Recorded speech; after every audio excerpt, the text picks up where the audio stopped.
สัมพุทธัสสะนะโมตัสสะภะคะวะโตอะระหะโตสัมมาสัมพุทธัสสะนะโมตัสสะภะคะวะโตอะระหะโต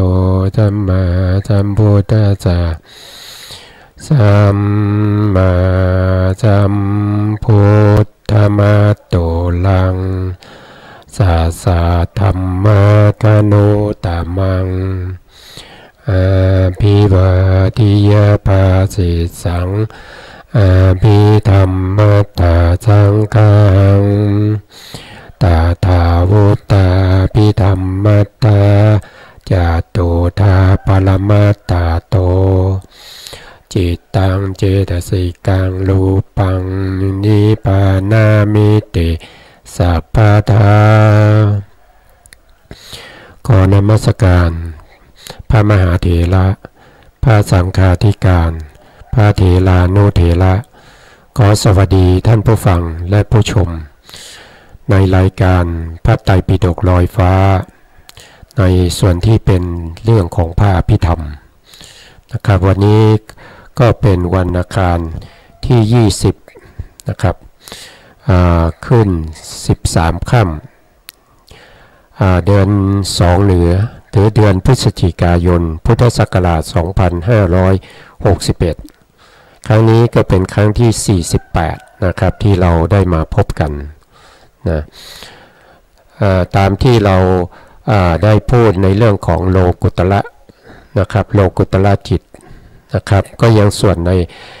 งอยู่ในส่วนที่เป็นโลกุตระจิตอยู่นะครับถึงครั้งที่แล้วเนี่ยก็พูดไปถึงในเรื่องของการจำแนกเรื่องบุคคลนะครับจำแนกเรื่องบุคคลว่าบุคคลไหนนะครับที่สามารถที่จะตัดสรู้ธรรมได้กับตัดสรู้ธรรมไม่ได้นะครับเราก็จำแนกว่าโดยปุถุชนเนี่ยก็จะจำแนกออกมาเป็น4นะครับถ้าว่าโดยบุคคลทั้งหมดในพระพุทธศาสนาก็จะจำแนกออกมาด้วยกัน12หรือว่า13นะครับ12หรือ13ก็จะแตกต่างกันตรงที่ในเรื่องของอสัญญาสัตว์อสัญญาสัตว์หรืออสัญญีนะครับที่เป็นรูปประพรมผมรูปฟักเนี่ยนะครับเราก็จะแยกออกมาจากตรงที่เป็นสุขติอเหตุกาบุคคลนะครับที่เป็นเรื่องของมนุษย์แล้วก็เทวดาที่เกิดในเทวดาชั้นต่ำที่พิกลพิการนะครับหรือว่าจะเป็นพวกที่เป็นใบ้นะครับตาบอดหูหนวกนะครับหรือว่าเป็นปัญญาอ่อนอะไรพวกนี้นะครับเพราะว่าที่เราแยกเอาอสัญญาสัตว์ออกมาเนี่ยก็เพราะว่าอสัญญาสัตว์เนี่ยเป็นข้อที่1นะครับที่แยกออกมาก็คือเป็นบุคคลที่ไม่ได้เกิดด้วยจิตนะครับเป็นบุคคลที่เกิดด้วยรูปที่เราเรียกว่าชีวิตนวกกลานะครับเขาเกิดมาในภูมิที่เขาเป็นบุคคลมีชีวิตที่ดูแลรักษานะครับแต่เขาไม่มีจิตนะเขาเรียกว่าชีวิตตรูปถ้าเขาเกิดในท่าไหนถ้าเขาตายโทษทีครับถ้าเขาตายในท่ายืนก็จะเกิดในท่ายืนนะครับเขาตายในท่านอนก็จะอยู่ในท่านอนถ้าเขานั่งตายก็จะอยู่ในท่านั่งนะครับเพราะว่าฌานเขาไม่เสื่อมนะครับเขาได้ฌาน5แล้วก็ทำมารูปฌานนะครับเขาทำโทษทีเขาทำการเจริญในเรื่องของเขาเรียกว่าเป็นสัญญาวิราคะภาวนานะครับเพราะฉะนั้นเนี่ยเขาเห็นโทษของพวกที่เป็นนามธรรมนะครับเขาจึงพยายามที่จะละในนามธรรมนะครับอันนี้ก็เป็นบุคคลหนึ่งนะครับที่เราแยกออกมาในพระพุทธศาสนานะครับก็เป็นบุคคล13จำพวกนะครับมี13จำพวกก็ทวนอีกครั้งหนึ่งนะครับก็มีปุถุชน4นะครับแล้วก็มีมรรคบุคคล4ผลบุคคล4แล้วก็อสัญญาสัตว์1ก็เป็น13บุคคลนะครับ แต่บางครั้งเราก็จะเจอ12บุคคลก็คือเอาอสัญญาสัตว์นี้ไปรวมกับอเหตุกะนะครับสุขติอเหตุกะบุคคลนะครับวันนี้ก็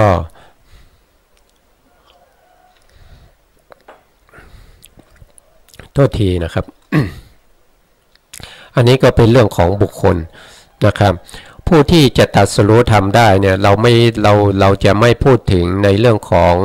อริยบุคคล8นะครับเราก็จะพูดเฉพาะในส่วนที่เป็นเรื่องของปุถุชนนะครับปุถุชน4นะครับปุถุชน4ก็จะมีหนึ่งก็คือทุกขติอเหตุกะบุคคลอันนี้จะไม่สามารถที่จะฟังธรรมแล้วเกิดความเข้าใจได้นะครับอันนี้เพราะว่าเขาเกิดด้วยจิตที่เป็นอุเบกขาสันติรณะอกุศลวิบากนะครับเป็นจิตที่เป็นผลของอกุศลกรรมนะครับนำมาเกิดที่ไหนเกิดในอบาย4นะครับโดยใช้ปฏิสนธิก็คืออุเบกขาสันติรณะอกุศลวิบากนะครับต่อไปก็เป็นสุขตินะครับสุขติอเหตุกะบุคคลอันนี้ก็เกิดเป็นมนุษย์นะครับแต่เป็นมนุษย์ที่ไม่สมประกอบนะครับ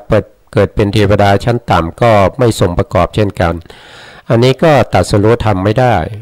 นะครับรวมทั้งอสัญญาสัตว์ตรัสรู้ธรรมไม่ได้นะครับอันนี้ก็เป็นบุคคลที่ไม่สามารถที่จะตรัสรู้ธรรมหรือว่าแม้กระทั่ง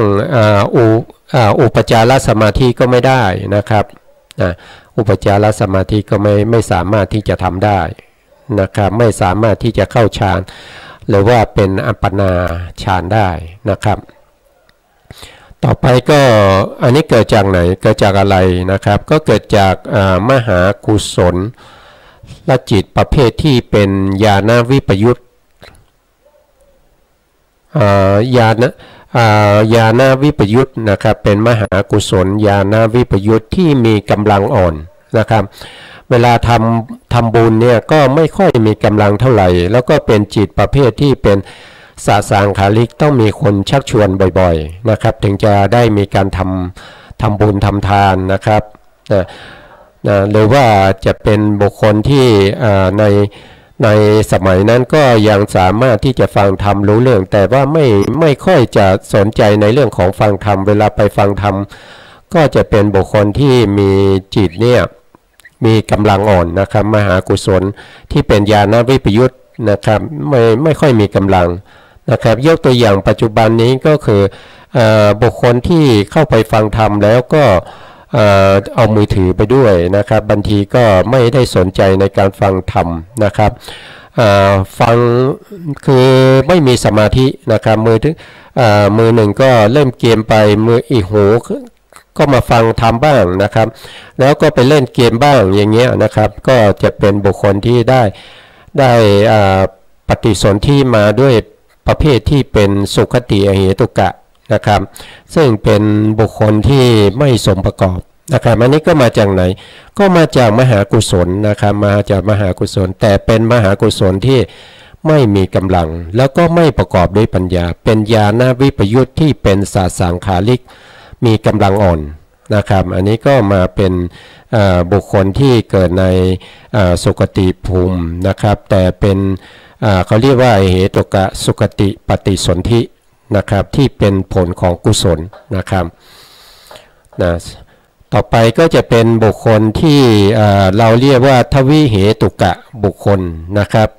ทวิเหตุกะบุคคลก็คือบุคคลที่เกิดมาวัยวะทุกอย่างครบ32นะครับมีร่างกายที่สมบูรณ์นะครับแล้วก็เป็นบุคคลที่เกิดมาด้วยมหาวิบากนะครับแต่เป็นมหาวิบากประเภทที่เป็นญาณวิปยุตนะครับญาณวิปยุตประเภทที่เป็นมหาวิบากนะครับที่เป็นญาณวิปยุตที่มีกำลังมากนะครับแล้วก็เป็นมหาวิบากที่เป็นญาณสัมปยุตที่มีกำลังอ่อนนะครับจิตที่ส่งผลเนี่ยก็จะมี2ดวงใช่ไหมครับ ดวงที่หนึ่งเนี่ยเป็นจิตที่ไม่ประกอบด้วยปัญญาแต่มีกำลังมากนะครับดวงที่สองเนี่ยเป็นจิตที่ประกอบด้วยปัญญาแต่มีกำลังน้อยนะครับอันนี้จะส่งผลให้เรามาเป็นทวิเหตุกะบุคคลนะครับทวิเหตุกะบุคคลก็คือบุคคลที่เป็นบุคคลที่สามารถที่จะเรียนหนังสือได้สามารถที่จะจบปริญญาตรีได้ทั้งโลกนะครับสามารถที่จะเรียนปริญญาโทหรือว่าจะเรียนเป็นด็อกเตอร์ก็ได้นะครับสามารถที่จะคิดคำนวณอะไรได้ดีนะครับก็เป็นได้นะครับหรือว่าอันนี้ก็มีนะครับบุคคลที่ไม่สามารถที่จะคิดอะไรเร็วๆก็ได้นะครับก็อันนี้มาได้จากประเภทที่เป็นอย่างเช่นถ้าบุคคลที่คิดเร็วๆอะไรพวกนี้ได้เนี่ยก็จะเป็นบุคคลประเภทที่มาด้วยมหากุศลประเภทที่เป็นญาณสัมปยุตแต่มีกำลังอ่อนทางโลกนะครับไม่ได้พูดถึงทางธรรมนะครับและอีกบุคคลหนึ่งก็คือบุคคลที่ได้ญาณวิปยุตได้มหากุศลญาณวิปยุตแต่มีกำลังมากนะครับแล้วก็เวลาคิดอะไรก็จะคิดได้เหมือนกันแต่ก็ไม่รวดเร็วนะครับบุคคลประเภทนี้นะครับที่มีญาณวิปยุตนะครับที่เป็นมหากุศลญาณวิปยุตนำมาเกิดนะครับก็คือไม่มีปัญญาประกอบมีเหตุสองก็คือโลภะโทสะนะครับเวลามาเกิดแล้วเนี่ยนะครับก็สามารถที่จะเรียนหนังสือได้ทั้งโลกอย่างที่ผมว่าแต่ว่าทางธรรมเนี่ยไม่สามารถที่จะปฏิบัติธรรมนะครับให้ได้มาซึ่งอุปจารสมาธินะครับทำฌานนะครับฌานที่นี้หมายถึงโลกิยฌานที่เราเรียนไปแล้วเช่นรูปฌานนะครับรูปฌานหรืออรูปฌานไม่ได้พูดถึงโลกุตระนะครับประเภทนี้เขาก็ยังไม่สามารถที่จะทำได้นะครับเขาจะนั่งสมาธิได้นะครับแต่จิตเขาจะสงบในส่วนหนึ่งนะครับแต่ไม่เข้าถึงอุปจารสมาธินะครับไม่สามารถเข้าถึงอุปจารสมาธินะครับอันนี้คือทำเรื่องของสมถะหรือทำสมาธินะครับแต่ถ้าเข้ามาเจริญในเรื่องของวิปัสสนานะครับวิปัสสนาก็เขาก็สามารถที่จะนั่งได้นานหรือว่าก็จิตก็สงบบ้างนะครับแต่เขาจะไม่สามารถที่จะเข้าถึงในเรื่องของพังคญาณได้นะครับเขาสามารถที่จะรู้รูปรู้นามได้แต่เขาไม่สามารถที่จะเข้าถึงพังคญาณได้ซึ่งเป็นวิปัสสนาญาณโดยตรงนะครับเขาไม่สามารถจะทำได้ในลักษณะอย่างนั้นนะครับแล้วก็มีบุคคลหนึ่งนะครับเป็นบุคคลที่4ในปุถุชนนี้ที่เราเรียกว่าติเหตุกะปุถุชนนะครับบุคคลคนนี้ก็เกิดด้วยมหากุศลที่เป็นญาณสัมปยุตที่มีกำลังมากนะครับญาณสัมปยุตที่มีกำลังมากบุคคลนี้ก็เวลาเกิดเนี่ยก็จะใช้มหาวิบากนะครับมหาวิบากประเภทที่เป็นญาณสัมปยุตนะครับเกิดมาด้วยเหตุ3นะมีโลภะเหตุโทสะเหตุแล้วก็โมหะเหตุนะครับบุคคลประเภทนี้เป็นบุคคลที่สามารถที่จะทางโลกไม่ต้องพูดถึงนะครับเขาทำได้อยู่แล้วแต่ทางธรรมเนี่ยเขาสามารถที่จะนั่งสมาธิแล้วให้เข้าถึงอุปจารสมาธินะครับหรือว่าจะเข้าถึงในอัปปนาสมาธิให้ได้ปฐมฌานนะครับตลอดไปจนถึงอรูปฌานไปจนถึงเนวสัญญานาสัญญาได้นะครับถ้าเขามีบุญบารมีนะครับก็คือเขาเข้าได้นะครับเขาเข้าได้แต่ว่าเขาต้องใช้ความสามารถนะครับประกอบหลายอย่างนะครับอย่างเช่นในเรื่องของพื้นฐานนี้เขาได้มาแล้วซึ่งปฏิสนธิจิตที่มีปัญญานะครับภวังคจิตที่มีปัญญานะครับแต่เขาจะต้องใช้ความพยายามด้วยนะครับในการที่จะเจริญในเรื่องของสมาธิเพื่อให้ได้ฌานมานะครับก็ทุกคนนะครับต้องมีความพยายามนะครับมีความอดทนมีสตินะครับมีวิริยะมีความเพียรนะครับ ต้องมีปัญญาด้วยนะครับปัญญาพื้นฐานมีอยู่แล้วนะครับอย่างนี้เขาสามารถที่จะทำโลกียฌานก็คือสามารถจะทำฌานทำอะไรได้นะครับเสร็จแล้วเขาก็ยังสามารถที่จะมาเจริญในเรื่องของวิปัสสนาสามารถที่จะข้ามพ้นไปในเรื่องของวิปัสสนูปกิเลสเข้าไปถึงพังคญาณได้นะครับแล้วก็สามารถที่จะเจริญมรรคญาณได้ด้วยนะครับสามารถที่จะบริกรรมภาวนาไปจนถึงในเรื่องของถ้าเราว่าโดยวิถีนะครับก็จะเป็นวิถีก็จะมีตั้งแต่ปริกรรมนะครับอุปจาระนะครับแล้วก็อนุโลมโคตภูนะครับอันนี้เป็นโสดานะครับเสร็จแล้วก็จะเป็นมรรคจิตนะครับเป็นผลละจิต2หรือ3ขณะนะครับอันนี้ก็เขาก็สามารถที่จะเจริญวิปัสสนาให้ตรัสรู้ธรรมได้นะครับก็อย่างเช่นเดียวกันนะครับการที่จะตรัสรู้ก็ต้องมีบารมีนะครับบารมีก็จะต้องสะสมมานะครับตั้งแต่อดีตชาตินะครับก็คือบุคคลที่จะตรัสรู้ธรรมเนี่ยนะครับตั้งแต่พระสัมมาสัมพุทธเจ้ามานะครับก็จะมีการสร้างบารมี4อสงไขยแสนมหากัปอันนี้คือบารมีนะครับถ้าอันนี้คือบารมีของพระพุทธเจ้าประเภทที่เป็นปัญญาธิกะนะครับต้องใช้เวลาถึงสร้างบารมีนะครับ4อสงไขยแสนมหากัปแต่ถ้าเริ่มตั้งความปรารถนาในใจนะครับก็จะใช้เวลาถึง20อสงไขยแสนมหากัปนะครับแล้วบุคคลที่ต้องการจะเป็นพระปัจเจกนะครับพระปัจเจกอันนี้ก็เป็นพุทธะตรัสรู้เองเหมือนกันนะครับแต่ไม่สามารถที่จะสอนบุคคลอื่นได้นะครับนี่เรียกว่าพระปัจเจกพุทธเจ้านะครับพระปัจเจกไม่มีสัมมานะครับก็เป็นพุทธะนะครับอันนี้ก็สามารถตรัสรู้ทำได้แต่ว่าเป็นบุคคลที่ตรัสรู้เองนะครับแต่ว่าไม่สามารถจะบัญญัติคำสั่งสอนของตัวเองได้นะครับไม่สามารถที่จะมีอย่างเช่นบัญญัติพอเข้าถึงมรรคครั้งแรกเนี่ยในลักษณะสภาวะของความที่สิ้นตัณหาทั้งหลายนะครับเห็นนิพพานเป็นครั้งแรกสภาวะลักษณะอย่างนี้เนี่ยเป็นมรรคจิตเนี่ยเขาไม่สามารถที่จะบัญญัติขึ้นมาได้แต่เขาเข้าถึงสภาวะนั้นได้ด้วยตนเองไม่ต้องมีใครมาสอนนะครับนี่ก็เป็นพระปัจเจกนะครับพระปัจเจกพุทธเจ้านะครับไม่มีสัมมานะครับถ้าต่อไปก็จะเป็นพระที่เป็นเขาเรียกว่าเป็นอัครสาวกหรือว่าเป็นสาวกบารมีนะครับของพระสัมมาสัมพุทธเจ้าอย่างเช่นพระสารีบุตรหรือพระโมคคัลลานะนะครับในสมัยนี้นะครับอันนี้เขาต้องสร้างบารมีมาถึง1อสงไขย1อสงไขยกับแสนกับนะครับ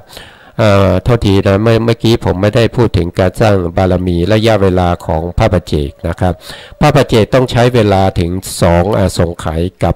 แสนมหากัปนะครับจะอยู่ในช่วงนี้นะครับแต่ไม่ถึง3อสงไขยนะครับส่วนอัครสาวกที่ผมพูดไปเมื่อกี้ก็คือเป็นเลิศทางปัญญากับเป็นเลิศทางฤทธิ์เนี่ยต้องใช้เวลา1อสงไขยแสนมหากัปนะครับอันนี้คือบารมีที่เขาจะฟังธรรมแล้วเขาจะตรัสรู้ตามที่พระสัมมาสัมพุทธเจ้านะครับได้แสดงให้เขาฟังนะครับอันนี้เป็นอัครสาวกนะครับแต่ถ้าเป็นเขาเรียกว่าสีติมหาสาวกนะครับในที่เป็นเอตทัคคะเอตทัคคะในด้านอื่นนะครับก็จะใช้เวลาถึงแสนมหากัปนะครับอย่างเช่นพระอานนท์เนี่ยนะครับก็ใช้เวลาถึงแสนมหากัปนะครับอย่างเช่นพระมหากัสสปะนะครับหรือว่าเป็นประเภทที่อย่างเช่นพาหิยะก็เหมือนกันนะครับพาหิยะเนี่ยเป็นผู้ที่ตั้งความปรารถนาเพื่อให้ได้เป็นบุคคลที่มีได้เอกทัคคะในเรื่องของการตรัสรู้เร็วนะครับพวกนี้ก็ต้องใช้เวลาถึงแสนมหากัปนะครับแต่ถ้าเป็นสาวกทั่วไปนะครับที่ไม่ได้จัด เป็นเอกทัคคะหรือว่าไม่ได้จัดเป็น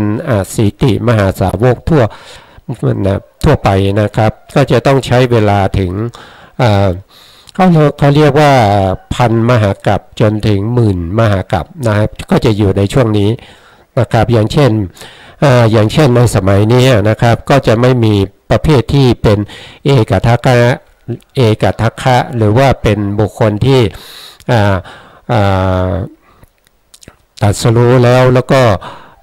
ที่พระพุทธองค์แสดงธรรมให้ฟังแล้วก็ตรัสรู้นะครับอันนี้ต้องใช้ถึงแสนนะครับแต่ปัจจุบันนี้ต้องอาศัยความเพียรนะอาศัยความพยายามนะครับในการที่จะต้องนั่งสมาธิในการที่จะต้องเดินจงกรมในการที่จะต้องศึกษาเล่าเรียนให้เกิดปัญญานะครับเกิดปัญญาในพระธรรมคำสั่งสอนของพระสัมมาสัมพุทธเจ้านะครับนี่ต้องใช้ความเพียรมากเหมือนกันนะครับก็จะอยู่ในราวๆพันมหากัปถึงหมื่นมหากัปนะครับอันนี้คือบารมีของบุคคลที่จะตรัสรู้ธรรมได้นะครับจะตรัสรู้ธรรมได้นะครับวันนี้จะกระหายน้ำเป็นพิเศษนะครับทุกที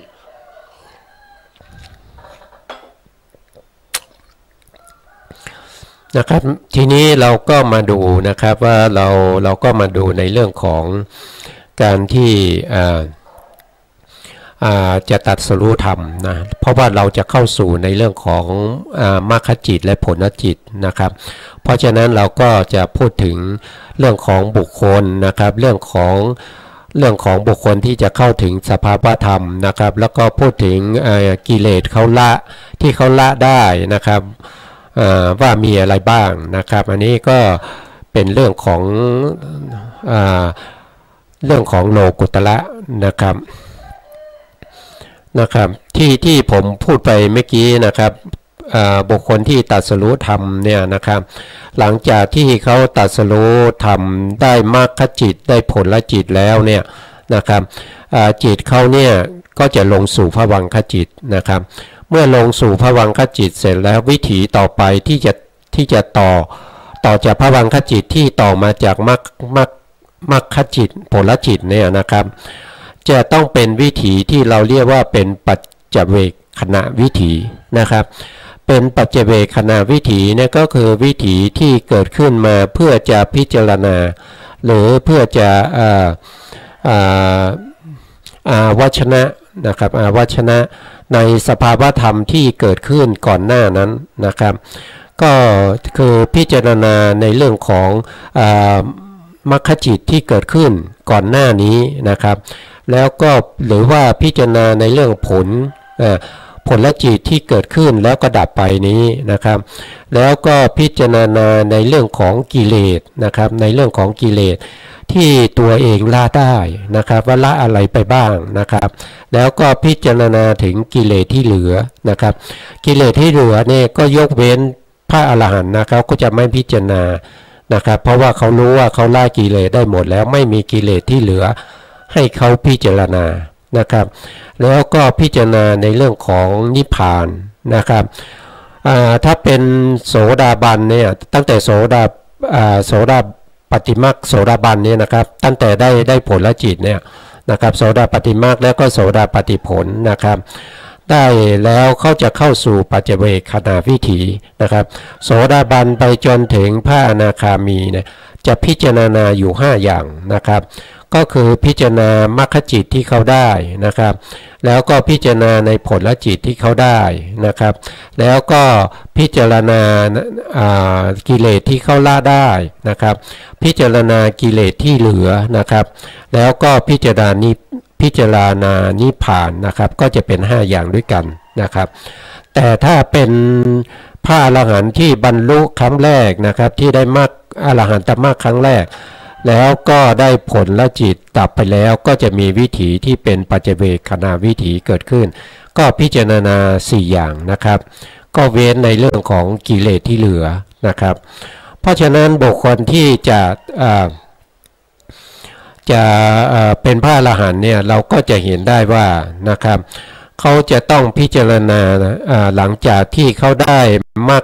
ไม่ว่าจะเป็นโสดาปัตติมรรคสกทาคามีมรรคอนาคามีมรรคอรหันตมรรคเป็นครั้งแรกเนี่ย นะครับในวิถีนั้นนะครับดับไปแล้วเนี่ยเขาจะต้องพิจารณาถึง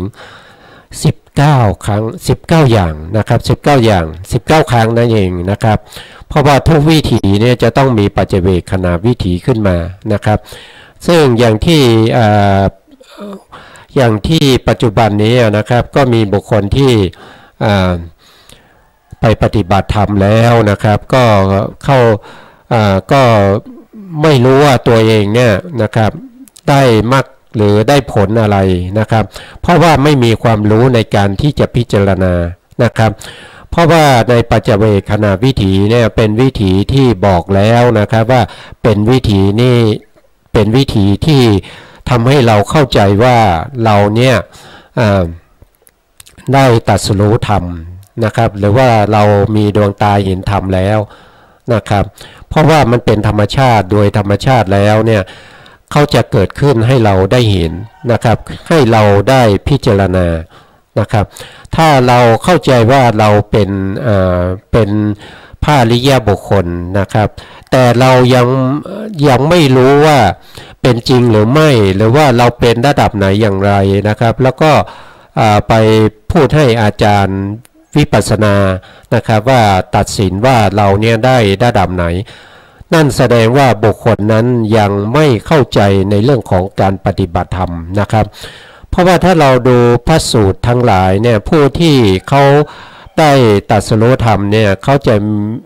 ะในพระสูตรในท้ายๆพระสูตรเนี่ยเขาจะกล่าวไว้นะครับว่ากิจได้ดวงตาเห็นธรรมนะครับได้ทำกิจที่ควรทำเสร็จแล้วนะครับจิตที่ควรกระทำอย่างนี้มิได้มีนะครับอย่างนี้ก็แสดงว่าเขาได้ตรัสรู้เป็นพระอรหันต์แล้วนะครับเขาจะรู้เองนะครับมีญาณอย่างรู้นะครับมีญาณอย่างรู้เองนะครับไม่ใช่ให้ใครเนี่ยมาเป็นผู้แต่งตั้งนะครับถ้าให้คนอื่นแต่งตั้งนั่นแสดงว่าเรายังไม่ได้อะไรนะครับเราจะเห็นรูปเห็นนามและอย่างเราเห็นความแยกขาดออกจากรูปนามเนี่ยเขาแยกขาดออกกันเป็นส่วนๆเนี่ยเราเห็นและยังนะครับการที่เห็นปัจจัยให้เกิดรูปนามและอย่างเห็นรูปนามมีแต่เกิดขึ้นตั้งอยู่ดับไปและยังนะครับแล้วยังเข้าถึงวิปัสสนูปกิเลสและยังนะครับเห็นความเกิดขึ้นดับไปนะครับเห็นแล้วก็มีแสงสว่างมีความเพียรมีสติมั่นคงและยังนะครับแล้วก็มีความยินดีติดใจในสติในปัญญานะครับทั้งหลายมีแสงสว่างมีนิมิตทั้งหลายผ่านพ้นตรงนี้และยังนะครับเราต้องมีการที่จะสำเนียกนะครับมีการที่จะต้องศึกษาพิจารณานะครับให้เกิดความรู้ความเข้าใจในเรื่องพวกนี้นะครับถ้าเราไม่เข้าใจเนี่ยนะครับเราก็จะปฏิบัติแล้วเราไม่รู้ว่าเราจะได้หรือว่าเราจะไม่ได้อะไรนะครับการที่ผมพูดในลักษณะนี้ก็คือหมายความว่าเพื่อจะให้พวกเรานะครับที่ศึกษาในเรื่องของพระอภิธรรมเนี่ยได้เกิดความรู้ความเข้าใจในเรื่องของการที่จะได้มรรคจิตและผลจิตที่เราจะศึกษาต่อไปนะครับทีนี้ในการที่เราพูดถึงในเรื่องของการตรัสรู้ธรรมเนี่ยนะครับมันก็จะต้องมีการละอกุศลใช่ไหมครับในการละอกุศลนะถ้าเราไม่ละอกุศลเนี่ยเราจะดวงตาเห็นธรรมหรือจะตรัสรู้ธรรมเนี่ยไม่ได้นะครับเพราะฉะนั้นในการที่เราจะละอกุศลเนี่ยเราก็ต้องละอะไรก็คือละจิตกับเจตสิกที่เป็นอกุศลธรรมนะครับที่เขาประกอบกันนะครับประกอบกับอกุศลเนี่ยนะครับต้องละได้นะครับสิ่งที่เราจะละครั้งแรกเนี่ยนะครับในอกุศลจิต12ดวงนี้นะครับที่เราจะต้องละเป็นครั้งแรกถ้าเราเป็นโสดาบันเนี่ยเราจะต้องละนะครับทีนี้โสดาบันเนี่ยละอะไรได้บ้างนะครับก็จะละในจิตที่เป็นโลภะทิฏฐิคตะสัมปยุตนะครับก็คือโลภะที่ประกอบด้วย ที่ประกอบด้วย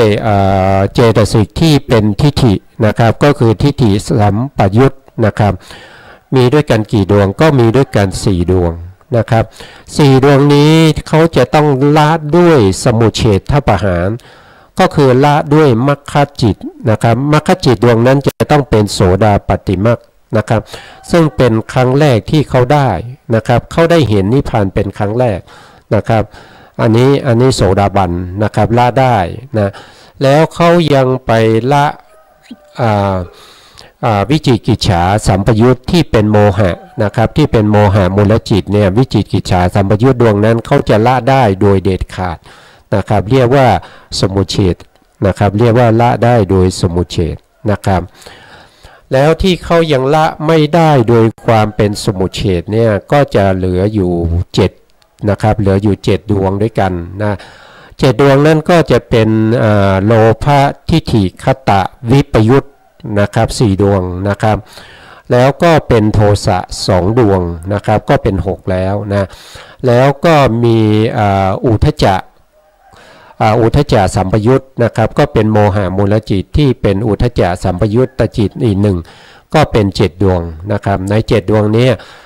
โสดาบันเนี่ยเขาจะละไม่ได้โดยความเป็นสมุเฉทนะครับที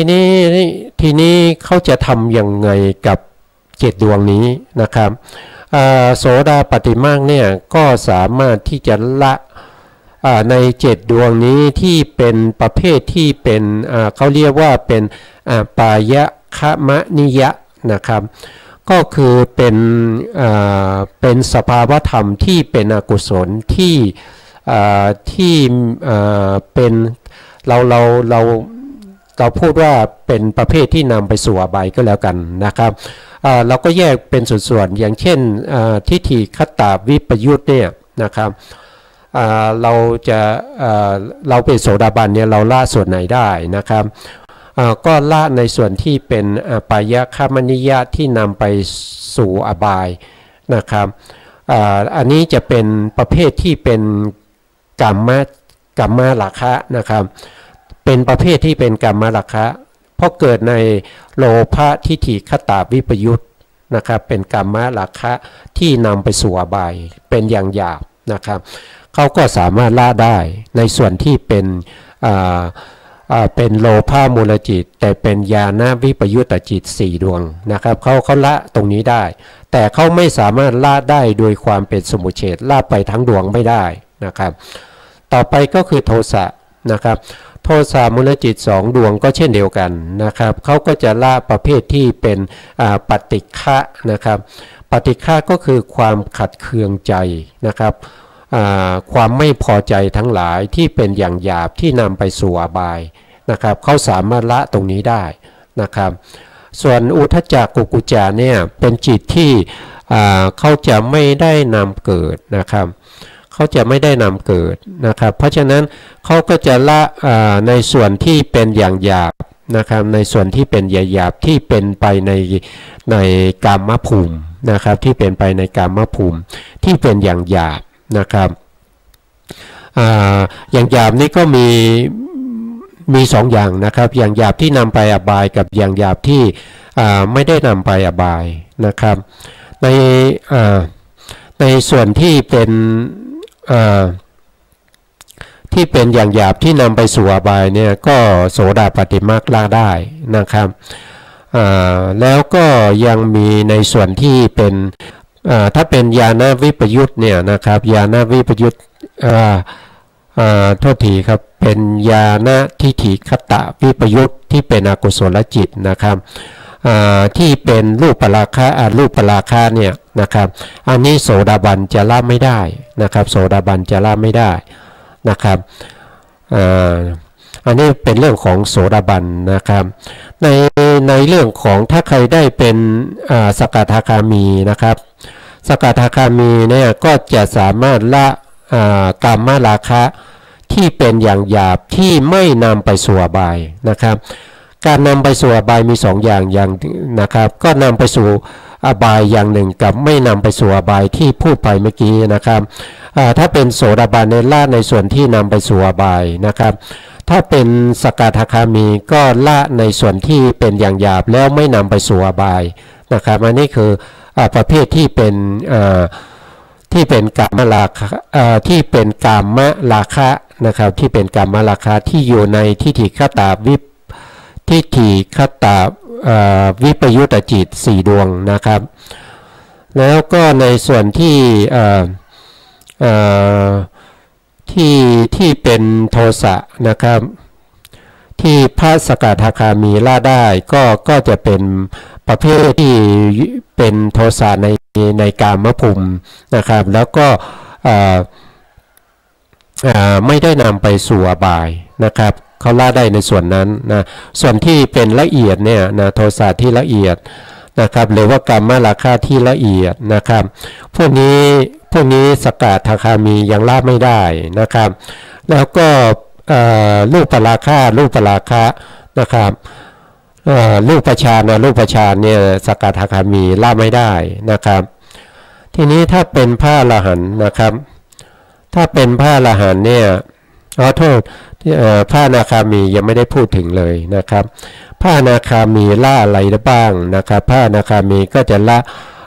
จิตที่เป็นโลภะนะครับที่เกี่ยวกับในเรื่องของกามทั้งหลายนะครับในส่วนที่เหลืออยู่ที่เป็นกามราคะที่เป็นอย่างละเอียดนะครับเขาก็จะละได้นะครับละได้หมดนะครับพระอนาคามีจะละในเรื่องของกามราคะเนี่ยทั้งหมดเลยนะครับไม่ว่าจะละเอียดแค่ไหนเขาก็จะละได้นะครับแล้วก็ละโทสะอีก2ดวงนะครับละโทสะอีก2ดวงนะครับ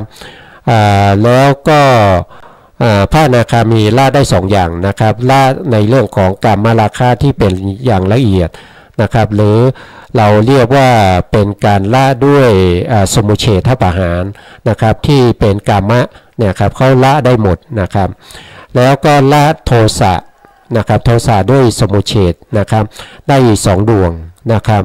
อันนี้ก็เป็นเรื่องของพระอนาคามีละได้นะครับแล้วก็ยังเหลือในเรื่องของรูปราคะและอรูปราคะนะครับ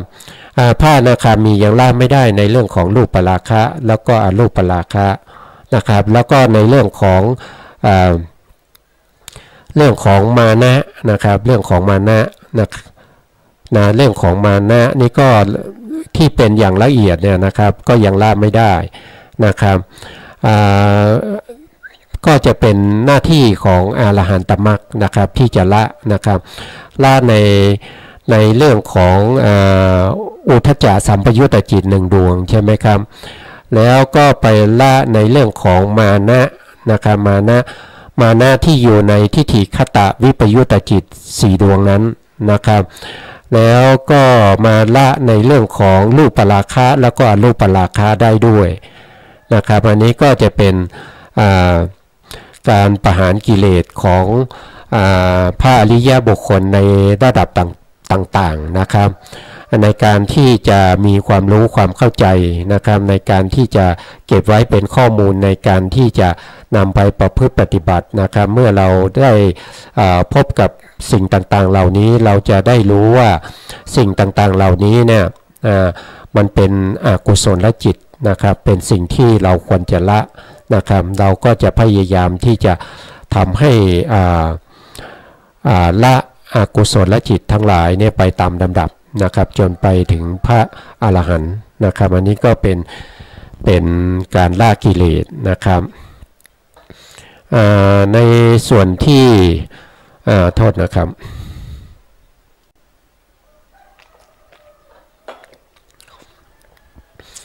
อันนี้เราก็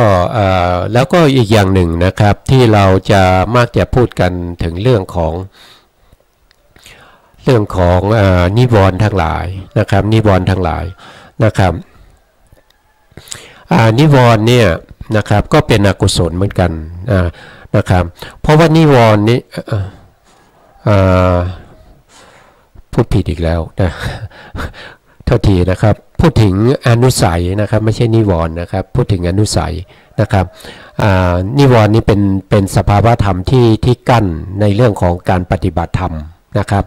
แต่อนุสัยเนี่ยมันอยู่ในใจของเราแล้วนะครับมันอยู่ในใจของเราเนี่ยแต่เราไม่สามารถที่จะรู้เห็นนะครับเราไม่สามารถที่จะรู้เห็นได้นะครับอนุสัยเนี่ยนะครับผู้ที่จะรู้เห็นแล้วก็สามารถที่จะมาบัญญัติแล้วก็นำมาเปิดเผยเนี่ยก็เป็นพระสัมมาสัมพุทธเจ้านะครับเป็นพระสัมมาสัมพุทธเจ้านะครับการที่เราได้ศึกษาเนี่ยเราก็ศึกษาตามพระธรรมคำสั่งสอนของพระสัมมาสัมพุทธเจ้านะครับอนุสัยตัวที่หนึ่งเนี่ยก็จะเรียกว่ากามราคานุสัยนะครับกามราคานุสัยเนี่ยก็จะเป็นกามราคานุสัยที่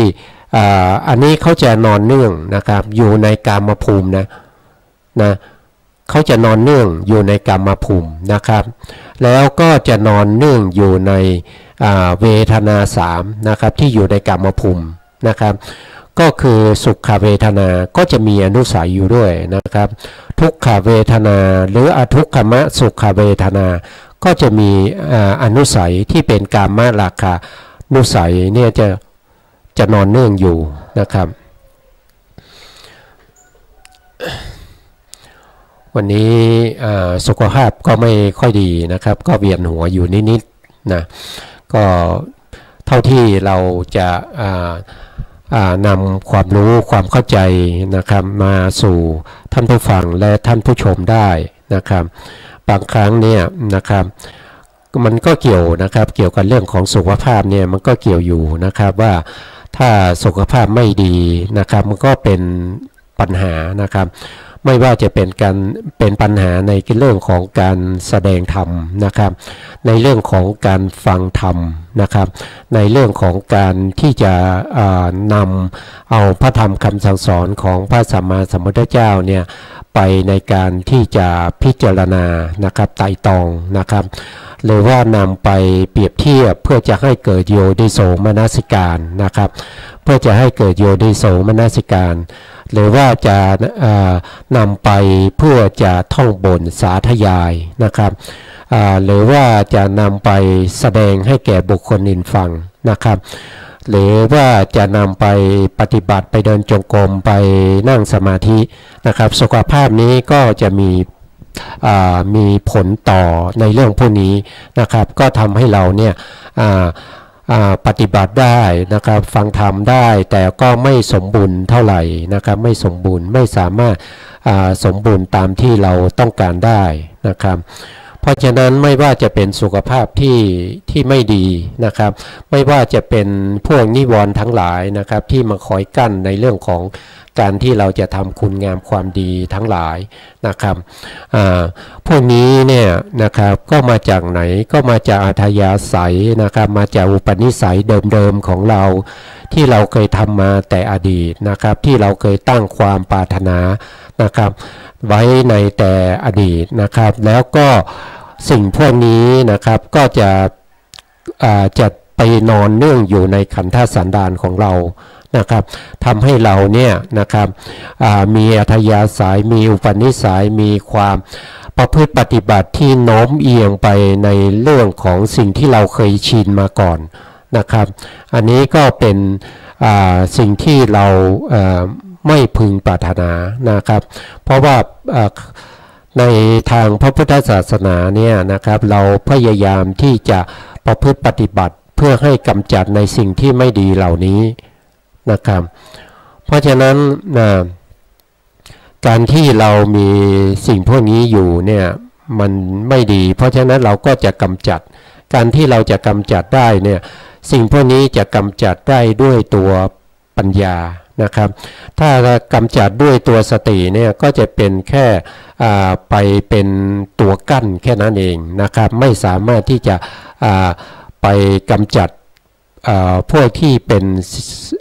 อกุศลทั้งหลายได้นะครับเพราะฉะนั้นตัวปัญญาจะเป็นตัวที่จะไปตัดอกุศลธรรมทั้งหลายนะครับถ้าปัญญาเข้าถึงมรรคจิตเนี่ยก็จะทำลายโดยสมุเฉทนะครับแต่ปัญญาที่เกิดขึ้นในช่วงที่เรายังไม่ได้เป็นพระอริยบุคคลเนี่ยก็จะเป็นประเภทที่เอาไปกดทับนะครับหรือว่าเป็นปัญญาที่ไปตัดเรื่องของอกุศลทั้งหลายเนี่ยเ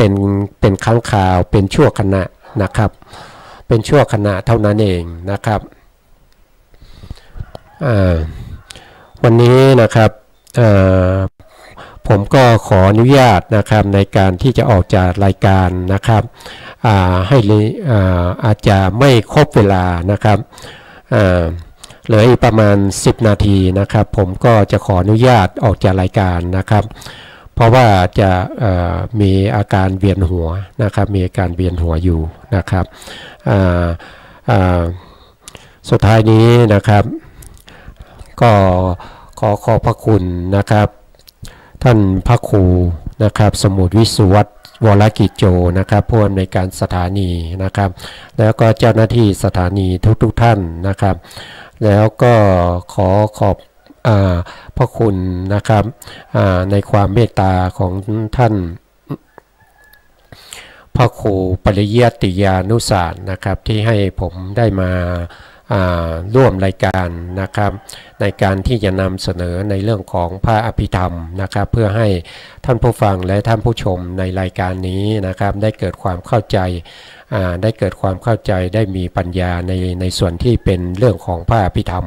นะครับแล้วก็ขอขอบคุณนะครับท่านผู้ฟังนะครับผู้ชมรายการนี้นะครับสุดท้ายนี้ก็ขอให้ท่านผู้ฟังและท่านผู้ชมเนี่ยประสบแต่ความสุขความเจริญนะครับแล้วก็ให้มีดวงตาเห็นธรรมในเร็วๆนี้นะครับผมก็ขอลาไปก่อนนะครับขอสวัสดีครับท่านผู้ฟังครับสวัสดีครับผม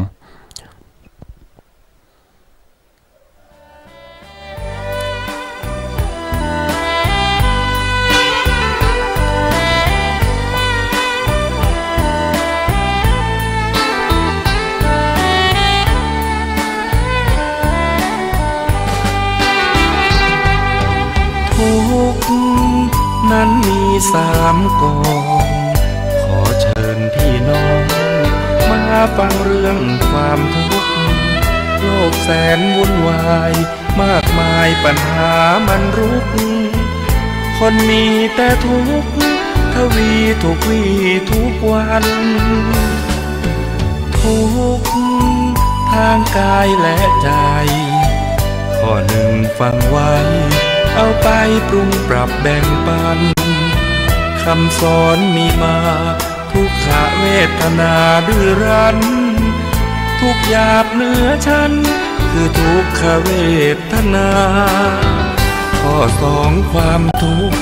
เรียกทุกขละ